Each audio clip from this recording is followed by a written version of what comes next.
अस्सलाम वालेकुम रहमतुल्लाह। इस वीडियो में हम डिस्कस करने वाले हैं करंट अफेयर अप्रैल के। तो ये जहांगीर वर्ल्ड टाइम से ये करंट अफेयर उठाए गए हैं। जैसा कि आपको पता है 40 इंटरनेशनल होते हैं, 40 ही नेशनल होते हैं। तो ये इंटरनेशनल एमसीक्यूज़ हैं करंट अफेयर के। इन करंट अफेयर को यहाँ पे हम डिस्कस नहीं करेंगे, आप प्रेजेंटेशन में देखेंगे। और ये जो आपके सामने पीडीएफ शो हो रही है, जब आप मुझसे लेंगे ये पीडीएफ तो ये एमएस ऑफिस में होगी, ताकि एक पेज पे आपके काफ़ी सारे क्वेश्चंस यहाँ पे क्लियर हो जाएं। तो जो प्रेजेंटेशन है अगर वो भी चाहिए हो वो भी मिल सकती है, लेकिन जब आप प्रिंट निकालेंगे मंथली करंट अफेयर का तो ये आपको ऐसे मिलेगा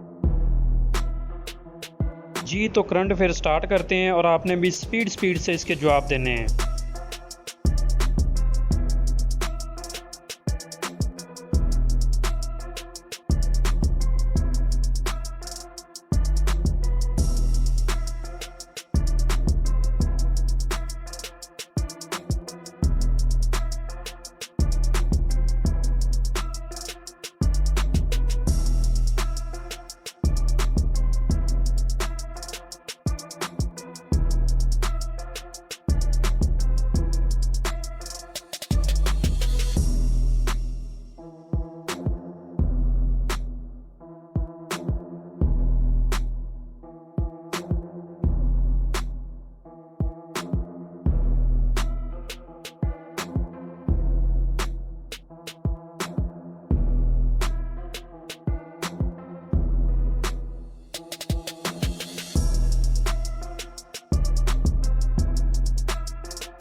सच में मेरा भाई वीडियो पे बहुत मेहनत होती है, तो वीडियो को लाइक तो बनता है और कमेंट में आप इसकी बेहतरी के लिए कोई भी सजेशन दे सकते हैं कि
Bye.